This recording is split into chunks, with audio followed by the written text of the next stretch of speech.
예수님은 이 세상을 만드실 때 하나님 아버지께 효도할 수 있는 구조로 만드셨습니다.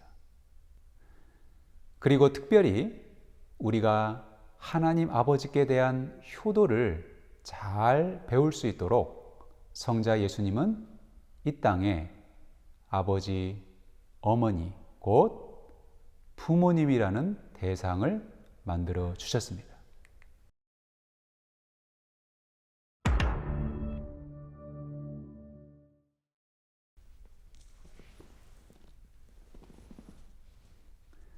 안녕하세요, 성도 여러분. 반갑습니다. 오늘은 효에 대해서 말씀드리겠습니다. 이 효를 다른 말로 표현하면 사랑입니다. 즉, 부모님에 대한 사랑을 특별히 효라고 합니다. 그래서 우리는 효가 부모에 대한 사랑이라고 생각하지만 근본적으로 이 효는 하나님 아버지에 대한 예입니다. 그러므로 이미 이 세상이 창조되기 전에 이미 효는 있었습니다. 그리고 효도의 가장 모범적인 모델은 예수님이십니다. 예수님은 본인도 하나님이시면서 자신을 완전히 비우고 아버지 되신 성부 하나님 앞에서 철저하게 아버지의 권위를 인정하신 것입니다. 하늘의 역사와 인류의 역사를 통틀어서 하나님 아버지께 효도하시는 분은 전무후무하게 오직 성자 예수님밖에 없습니다. 그리고 그 효를 기본으로 성자 예수님은 이 세상을 만드셨습니다. 예수님은 이 세상을 만드실 때 하나님 아버지께 효도할 수 있는 구조로 만드셨습니다. 즉, 이 땅은 효도를 잘해야 살 수 있도록 만들어졌다는 말입니다. 그리고 특별히 우리가 하나님 아버지께 대한 효도를 잘 배울 수 있도록 성자 예수님은 이 땅에 아버지, 어머니, 곧 부모님이라는 대상을 만들어 주셨습니다. 우리에게 이렇게 부모가 있는 것은 부모님을 통해 효도하는 법을 배워서 하나님 아버지께 효도를 잘해서 복을 받고 잘 살라고 예수님이 우리에게 주신 선물입니다. 그렇다면 우리는 부모에게서 어떻게 하나님 아버지를 향한 효도를 배워야 할까요? 첫째로, 부모에게서 하나님 아버지의 사랑을 배워야 합니다. 이 세상에서 부모만큼 크고 깊은 사랑의 모델을 발견할 수는 없습니다.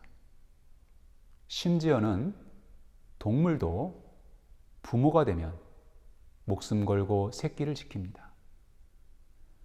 이런 부모의 사랑을 통해서 우리는 아버지 하나님의 사랑을 배울 수 있습니다. 그리고 우리는 부모가 되어봄으로써 직접 사랑을 하면서 하나님 아버지의 사랑을 배울 수 있습니다. 예수님도 부모이신 하나님 아버지로부터 사랑을 직접 배웠습니다. 그리고 그 배운 대로 그대로 우리를 자녀처럼 사랑하셨습니다. 이렇게요. 요한복음 15장 9절을 읽겠습니다. 아버지께서 나를 사랑하신 것 같이 나도 너희를 사랑하였으니 나의 사랑 안에 거하라. 제가 왜 부모에게서 하나님 아버지의 사랑을 배워야 한다고 하냐면 우리는 하나님 아버지의 사랑을 몰라도 너무 모르기 때문입니다. 하나님 아버지의 사랑을 모르고 있다는 것을 어디에서 볼 수 있냐면 여러분의 믿음에서 볼 수 있습니다. 하나님을 의심해도 너무 의심을 하는 겁니다. 조금만 고난이 찾아와도, 조금만 어려움이 찾아와도 불평과 불만, 걱정, 근심을 드러냅니다. 하나님을 신뢰하지 못합니다. 하나님이 자기를 버릴 것 같은가 봅니다. 왜 그렇습니까? 하나님이 나를 사랑하신다는 사실을 모르기 때문입니다. 여러분, 자식을 버리는 부모가 어디 있습니까? 그런데 우리는 생각하기를 하나님은 마치 자식을 버리는 부모처럼 하나님을 아주 천박하게 여기는 것이죠. 그러므로 우리는 자식으로서 부모님으로부터, 그리고 부모가 되어 자식을 사랑함으로써 하나님 아버지의 사랑을 배울 수 있고 또 배워야 합니다. 우리는 우리의 육신의 부모에게서 어떻게 하나님 아버지를 향한 효도를 배워야 할까요? 둘째로, 부모에게서 하나님 아버지의 권위를 연습해야 합니다. 예수님은 하나님 아버지의 권위 아래 항상 있었습니다. 그것이 예수님에게는 효도하는 방법이었습니다. 부모님께 효도하는 것이 맛있는 것 사다 드리고 용돈 드리고 여행 보내드리는 것이 아니라 부모의 말씀에 순종하는 것입니다. 효도는 그 권위 아래로 들어가는 것입니다. 오늘 말씀 2절을 읽겠습니다. 내 아버지와 어머니를 공경하라. 이것은 약속이 있는 첫 계명이니. 그러므로 우리는 우리의 부모님, 특히 아버지의 권위 아래 있어야 합니다. 그것이 하나님의 권위 아래 있는 연습입니다. 육신의 아버지의 권위 아래 있는 것을 연습한 사람이 세상에 나가서도 직장 상사나 선배나 어른의 권위 아래 있을 수 있고, 교회 가서도 목사님의 권위 아래 있을 수 있고, 궁극적으로는 하나님 아버지의 권위 아래 있을 수 있습니다. 그러므로 우리는 육신의 부모에게서 하나님 아버지의 권위 아래 있는 것을 연습해야 합니다. 이것이 하나님 아버지께 효도하는 것입니다. 우리는 우리의 육신의 부모에게서 어떻게 하나님 아버지를 향한 효도를 배워야 할까요?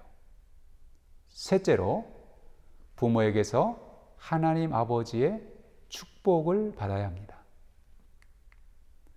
사람들은 축복을 받기 위해서 여기저기 분주하게 돌아다닙니다. 돈 버는 것이 축복이라고 축복받기 위해 돈 벌러 분주합니다. 좋은 직장이 축복이라고 축복받기 위해 직장을 얻으려고 분주합니다. 축복받기 위해서 복을 주는 사람을 만나려고 분주하게 돌아다닙니다. 그러나 하나님은 축복의 통로를 부모에게 두었습니다. 부모의 권위 아래 놓일 때 하나님의 복이 임합니다. 물이 위에서 아래로 흐르듯이 사람도 부모 아래 있어야 부모로부터 축복이 흐릅니다. 부모가 아무리 못생겼고 아무리 못 배웠고 아무리 가난해도 그 부모를 통해서 복이 흐릅니다. 실제로 그런 부모로부터 내가 태어났잖아요.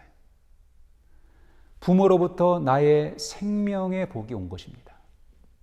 그래서 부모는 자식들을 거두고 먹이고 생명을 살리기 위해 그 수고를 다합니다. 내가 지금 살아있는 것이 부모님 때문이지 않습니까? 바로 부모에게서는 생명의 복이 옵니다. 그래서 오늘 말씀은 네 부모를 공경하라고 하면서 이런 복을 약속합니다. 에베소서 6장 1절에서 3절의 말씀입니다. 자녀들아, 주 안에서 너희 부모에게 순종하라. 이것이 옳으니라. 내 아버지와 어머니를 공경하라. 이것은 약속이 있는 첫 계명이니 이로써 내가 잘 되고 땅에서 장수하리라. 아멘. 부모에게서는 장수하는 복을 받습니다. 생명의 복이죠. 여러분, 장수하려면 일단 질병이 없어야 합니다. 장수하려면 물질적인 부족함이 없어야 합니다. 장수하려면 마음에 평화가 있어야 합니다. 그래서 그 생명의 복으로 인해서 생명을 살리기 위한 복들이 따라오는 것이죠. 먹어야 살잖아요. 그래서 먹을 복이 옵니다. 건강해야 살잖아요. 그래서 건강의 복이 옵니다. 입을 옷이 있어야 살잖아요. 그러니까 좋은 옷을 입을 복이 따라옵니다. 생명의 복을 따라서 생명에 필요한 모든 복들이 따라오도록 되어 있습니다. 그러므로 부모를 축복의 통로로 귀하게 여기는 것을 배워서 하나님을 축복의 통로로 귀하게 여겨 효도할 수 있습니다. 사랑하는 성도 여러분, 부모님은 우리 하나님 아버지의 사랑을 대신하는 분들이고, 부모님은 우리가 하나님 아버지를 섬기는 연습 대상이며, 부모님은 하나님 아버지의 축복의 통로입니다. 그래서 우리는 그 자녀로서 부모님 밑에서 혹은 부모로서 살면서 하나님 아버지의 사랑을 배우고 육신의 아버지의 권위 아래 있으면서 혹은 부모로서 살면서 하나님 아버지의 권위 아래 있는 것을 연습하고 육신의 부모님을 통해 혹은 부모로서 살면서 하나님 아버지께서 주시는 생명의 복을 받아야 합니다. 그러므로 효자 예수님을 닮아 육신의 부모님과 영의 아버지 하나님께 효도하는 효자가 되셔서 이 땅에서는 풍성한 생명을 누리고 오는 세상에서는 영원한 생명을 누리는 효자 성도가 다 되시기를 예수님의 이름으로 축원합니다.